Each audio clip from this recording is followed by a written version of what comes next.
Hi, this is Amy, and today I want to take a look at a new Google feature with you. It's called Team Drives, and while you may not see it in your domain yet, it is definitely coming soon. In my domain, it gives me the message that as of January 8th, 2018, everyone will see Team Drive. So if you don't see it yet, you will soon. And also, that's everyone who is in an educational or business domain. So if you're using a Gmail account, then I don't know when or if you will see this feature. But for the rest of us, it's going to be really awesome. So let's take a look at what it does and what you would use it for. So the first thing to do is to understand a problem that exists with Google Drive right now. So let's make a folder called Ninth Grade English Department. It's really important to spell English right. English teachers don't like it when you misspell that.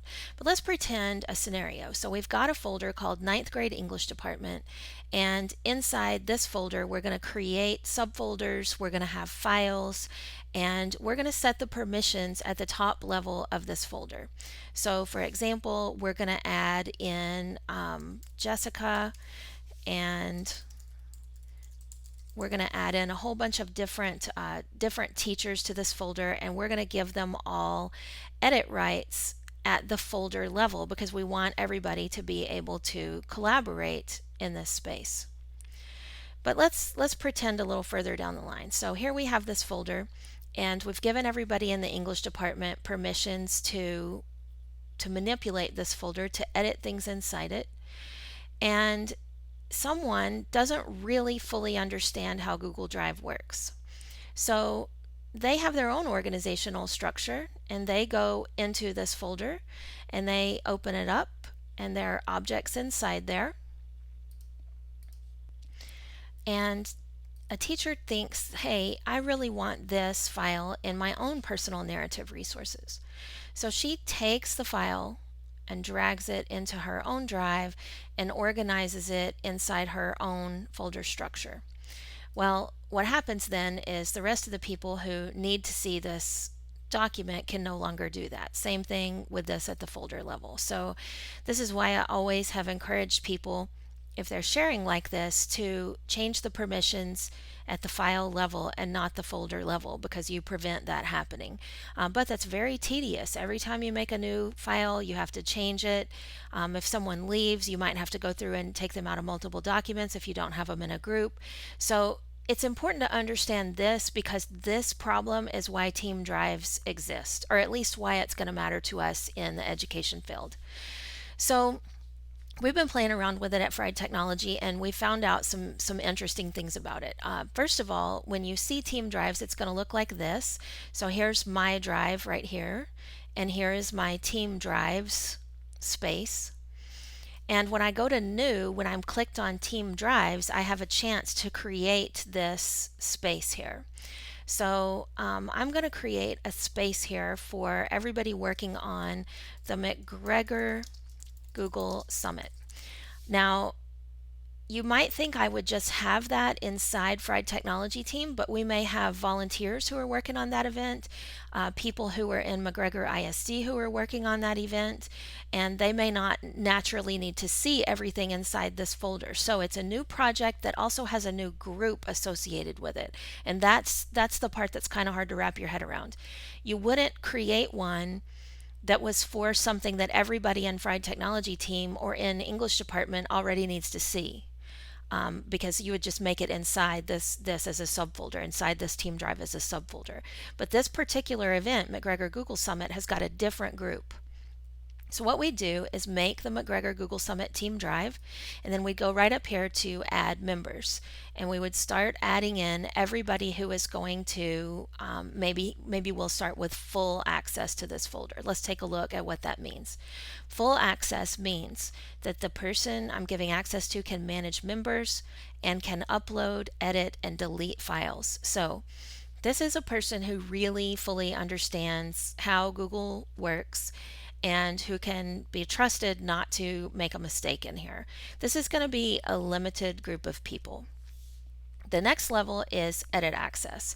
This now, though, is going to give me the ability to give this space to anyone who needs to collaborate without worry that they will accidentally delete or move something. Let's look at what they can do. They can edit all files and upload new files. Notice they cannot delete files and they cannot move files at all. So that means if something needs to be moved to a different folder, then they're going to have to do it right up here. At least that's my understanding so far. If you guys find out that's not the case, let me know. I'm definitely new to me too. Here's another level of access, comment. So people who can comment, all they can do is comment, but they're going to be able to comment on anything in that team drive. And then we have this lowest level, and that is view.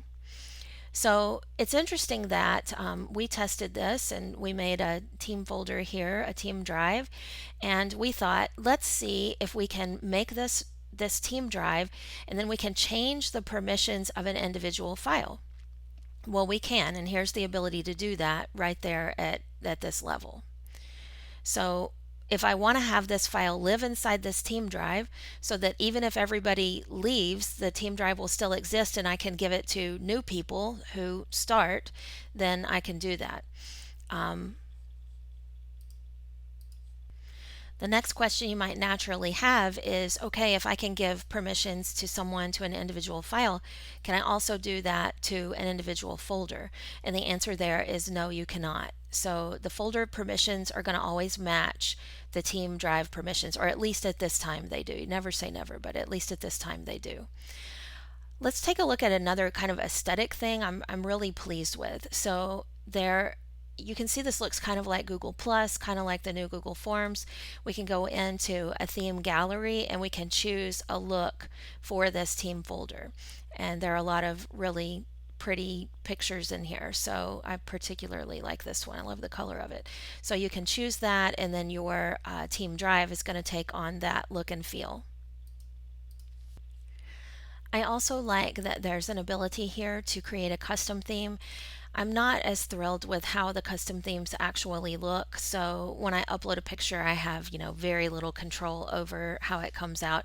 I tried it with my logo and it picks a color to go in the background if you have a photo or a picture with a transparent background.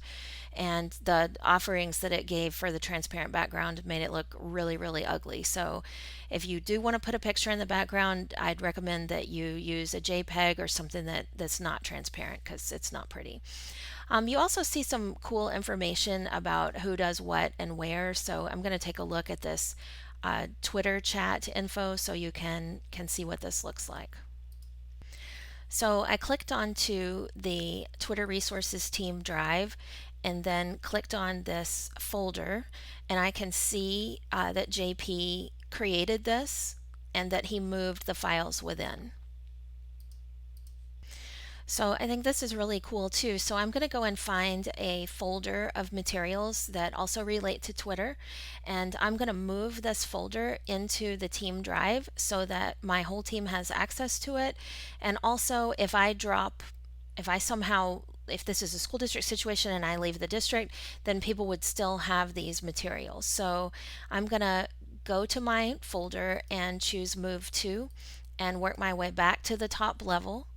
So when I'm back at the drive level, now I see the team drives and I see the Twitter resources space, and I can move that resource in. I get a handy message about what's happening, and this is interesting. Items will be owned by Twitter resources. That means that if I move this, I'm not going to be the owner of these files anymore. That team drive is going to be the owner. So I find that really fascinating. I'm totally geeking out about this. I'm sure you can tell. I was really hoping that Shift Z was going to work. So if you're not familiar with Shift Z, it's super useful. So let's say I have a folder shared with teachers and I want them to see this file, but I also want to see it organized in a different place, but I don't want to manage two files. So what I can do with that is click on the file, hold down Shift and hit Z, and it gives me a chance to add a file to a separate space. I wanted to be able to do that, but I guess since moving it into a team drive is actually changing ownership, that's not possible because the team drive and I cannot both own this file. So as you can see, I don't have an add here option. Meanwhile, if I go back to my drive and choose another folder, I have the option to add that file so that I see it in two places. So this is a really cool option. I think it's going to solve a lot of problems, and hopefully, even if you can't see it yet in your school district, this gives you a way to check it out. If you like this, please share it with other people. I would love for you to do that. Tweet it out, like it, and leave me any comments you have in the section beneath the video. Thanks a lot. Bye-bye.